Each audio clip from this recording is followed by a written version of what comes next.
Chapter 10, A Forced Smile. When I woke up, it was Tuesday. I yawned and logged on to my laptop. I went onto YouTube and saw I'd gained 5 subscribers and 20 views on my video and 3 comments. I read them. One of them said I was cute. Odd. The second one asked who was on the phone. The third said, "Hi." I sighed. I looked in the mirror and saw my makeup had faded. I closed my laptop and walked downstairs. "Honey," my mom said. I looked at her. "Yeah?" "Me and Richard noticed you hate school, so we decided you're going to be homeschooled." She smiled. I nodded. "Great. So no school today?" No school today? "We've already sorted everything out," Richard said. I nodded again and walked to my room. I got dressed into shorts and a long-sleeve blue top and pulled my rainbow socks on. I brushed my teeth and hair and set up my camera. I sat on my bed and pressed the record button. Hey guys, so I got a few comments on my last video, so I thought I'd say something about them. Okay, someone said I'm cute, so thanks. My friend was on the phone, so that's the answer to the second question.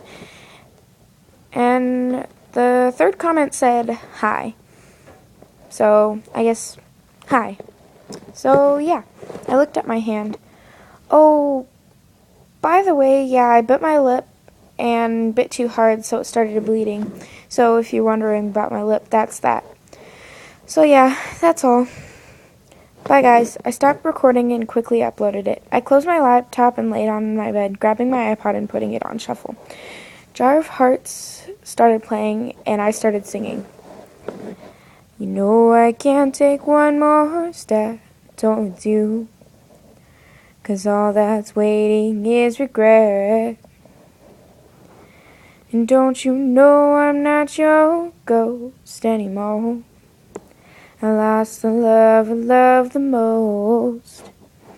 Tears poured down my face, thinking of Max and Mike and my dad.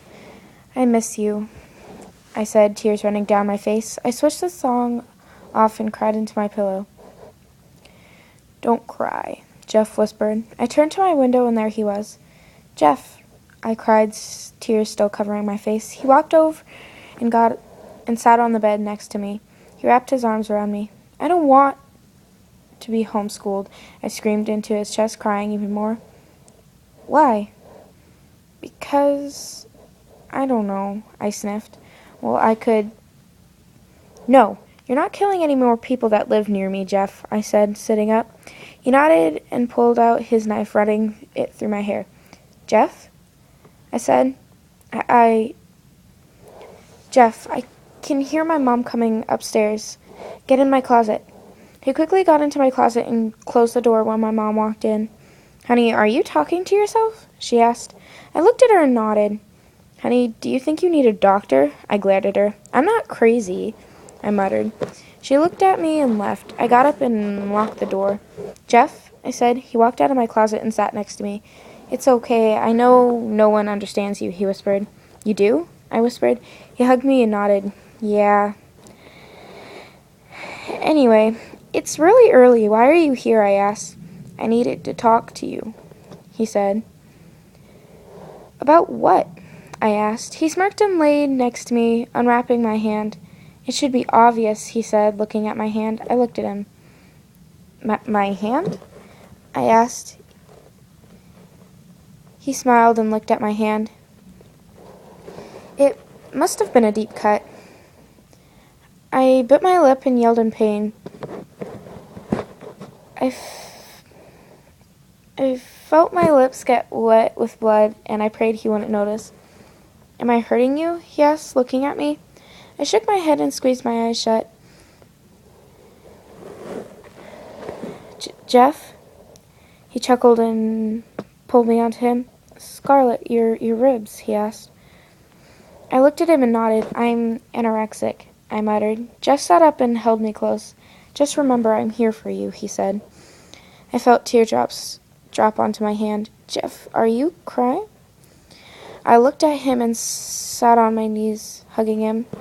I have to go, he said.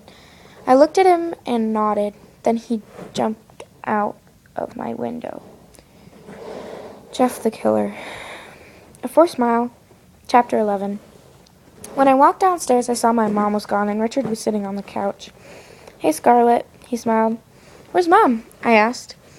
"She went to see your dad's girlfriend and your stepbrothers," he answered. I nodded, wiping the remaining tears from my eyes. "Have you been crying?" he asked. I nodded. "Come here," he said. I walked over to him and looked at him. "Tell me what's wrong," he asked. "Promise you won't tell Mom," I asked. He nodded.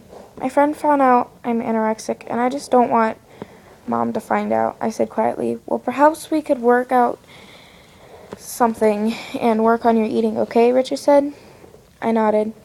"Oh, and Scarlett, who's your friend?" He smiled. I looked at him. "I don't know," I said. He looked at me and nodded. I sighed and walked upstairs. "Am I going crazy?" I whispered to myself. I groaned and laid on my pillow and drifted into a long sleep. When I woke up, I heard singing. The song was Sweet Dreams. I sat up and saw Jeff at the end of my bed staring right at me. "Jeff?" I said. He sat next to me and said, "Go to sleep," he whispered. I bit my tongue and tried not to cry. Was he going to kill me? That's the first thing he said when he had a knife to my throat that night at the park. "Jeff, please," I whispered. He laughed softly and pulled me to him. I opened my eyes and saw his white hoodie. He was hugging me. "Will you do something for me?" he asked. "Yeah, sure." "Will you look after my dog for a while?" he asked. I smiled and nodded. "All right, I'll leave him outside. Thanks, Scarlett." He called Smile, by the way, he said, and jumped out of my window. A few minutes later, the doorbell rang. I ran down the stairs, seeing Mom wasn't back yet. "I got it," I yelled. Richard looked at me and sat back down. I pulled open the door and was tackled to the ground by a huge husky. "Aw," I smiled, running my fingers through his fur. I got up and closed the door. "Scarlett, explain why there's a dog in the house," Richard asked. "Oh, my friend asked me to look after him," I said. Richard frowned but seemed to accept my answer. I took him out to the garden and frowned. He was covered in blood. I sighed and took him upstairs to the bathroom. I ran a mid-warm bath and put him in it, running shampoo through his fur. Half an hour later, his fur was clean. I looked around our house for food. "Richard, do we have any dog food?" I yelled. "Try the basement," he yelled back. I finally saw a bag of dog biscuits and tried to feed one to Smile. He wouldn't eat it. I sighed and walked back upstairs, Smile following. The doorbell rang and I ran to the door. I opened it and there stood Jeff, his hood pulled over his face. "Look up," I laughed. He looked at the floor and smirked. "Thanks, Scarlett. I hope he wasn't too much trouble." "Not at all. I gave him a bath and tried to feed him," I said. Jeff nodded. "Jeff, he was covered in blood," I muttered. Jeff sighed. "I'll tell you later," he whispered. He kissed my cheek and walked away, Smile following him. I closed the door and turned around. Richard wasn't looking at me from the couch. "Was that your friend?" he asked. I nodded. "He kissed you," Richard grinned.